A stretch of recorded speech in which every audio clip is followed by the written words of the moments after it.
This is impossible to talk about because I make it sound so logical and simple and intellectual, and it really isn't. This is emerging forth, the stillness which is everything, the absence of a centre anywhere, and that merging forward. It's always been the case, but it's just been hidden between this illusion of separation. And it's not in the words that I speak. The words are something that come and go, and it's not in their meaning. It is. Freedom is. It's everything, and it's no one thing. The reason why the human suffered is because this energetic contraction that forms at a very young age, and then it sucks in everything and pretends that there's actually a solid center inside this body and that somebody's having an experience. And rather than life being as it is, totally free and happening to nobody, it's happening to somebody moving in time. This energetic contraction claims everything, and the thing that it mostly claims is time. And I move through time, and I am my past actions and my future actions.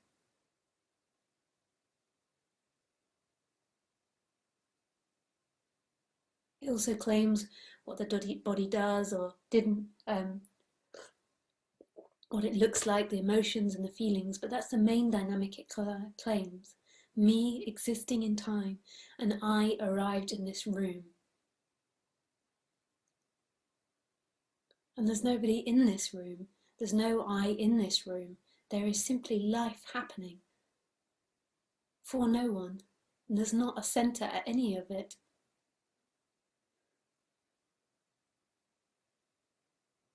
And that's fantastic news.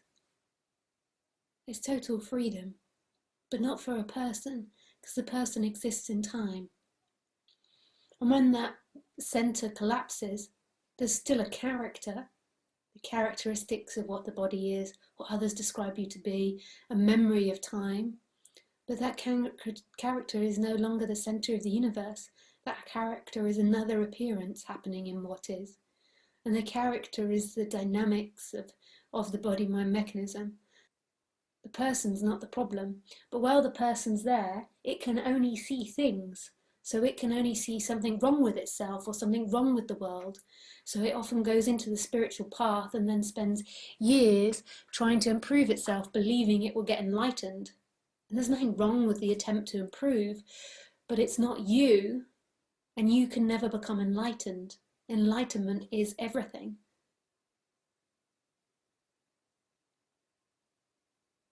Well, it believes it can become enlightened. It's like a hamster in a ball, constantly running around in circles.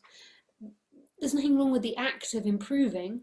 That's what things do. This character improves her work. This character tidies her room. This character moves to a bigger house or a better house. This character buys a new car.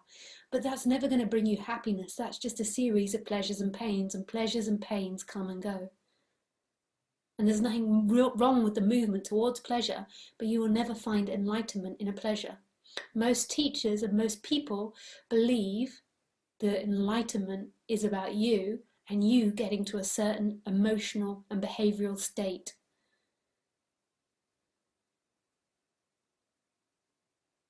No one would describe enlightenment, or very few would describe enlightenment as the absence of the self, the absence of a centre. They would say it's the absence of the centre, but it's also behaving in a certain way. But it really isn't. The character can be whatever the character is.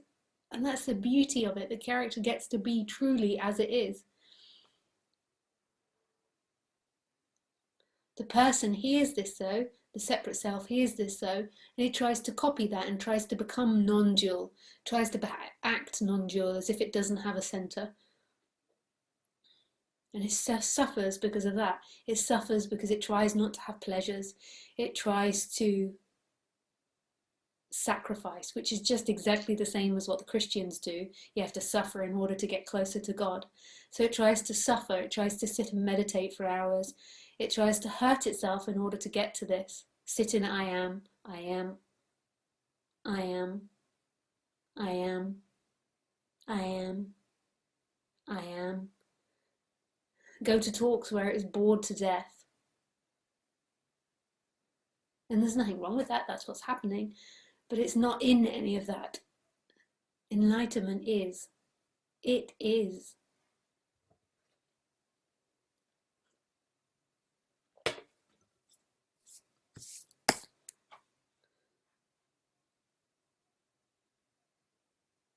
This is such fantastic news. The person then goes, oh God, this is terrible. She's telling me there's nothing I can do to get to it. There's nothing I can do to get there. And on it goes, well, blah, blah, blah, me. I can't get there. That's just the exact opposite and the same thing as I can get there. That's not what I'm saying at all. I'm saying there isn't a you.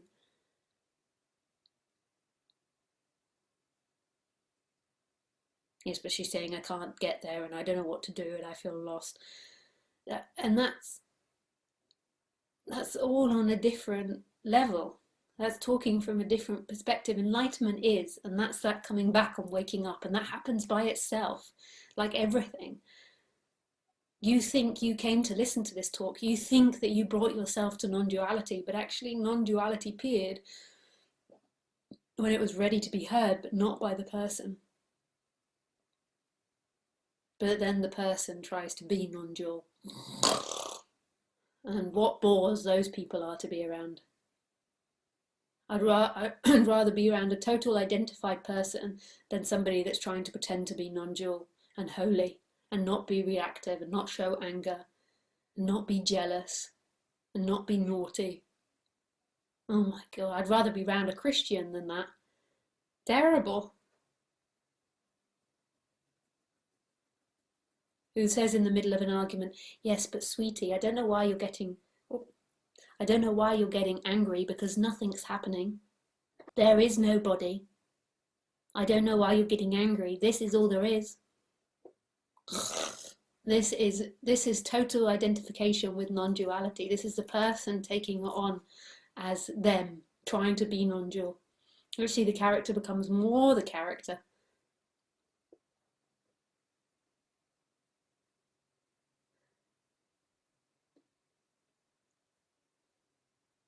She's a fireball. She's not some nice spiritual lady that when you're having a tantrum will take you into her breast and be like, boo-hoo, don't worry, sweetie. She's fire. And there's such love of that. If you knew how every part of everybody, everything is loved beyond any person's imagination. Every part of it, the sparky bits of Lisa, the grumpy bits of Lisa, the beautiful, sweet, soft bits of Lisa, and the other as well. The love is so immense. Yes, but Lisa, surely if you're enlightened, you wouldn't feel any emotions. Because that doesn't make sense. No, this doesn't make sense. But it's so brilliant.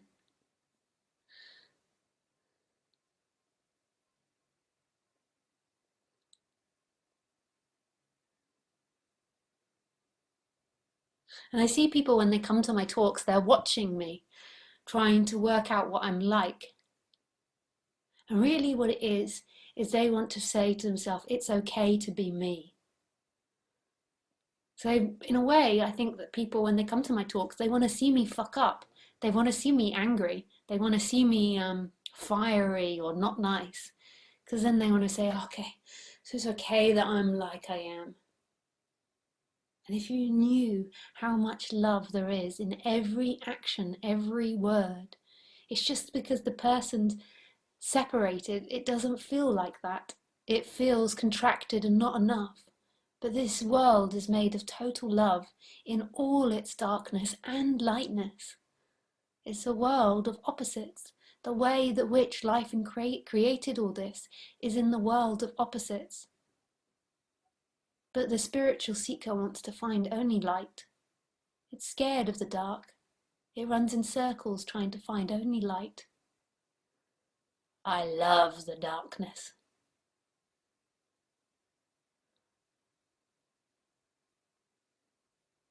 And yes, sometimes Lisa cries so much at the darkness and the sadness of it all.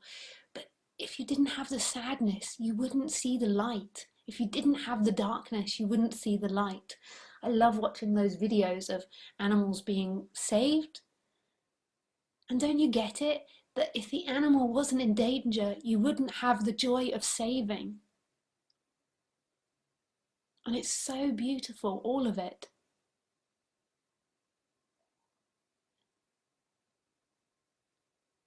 If you didn't have the playing, there wouldn't be the joy of the pleasure.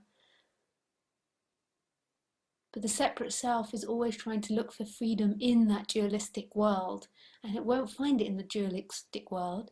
The world of opposites is based on opposites and to continuously change, and to be half and half. You won't ever be able to create a world with just lightness, with just peace. That's impossible. Impossible. The freedom has always been its happening, not attempting to stop it happening.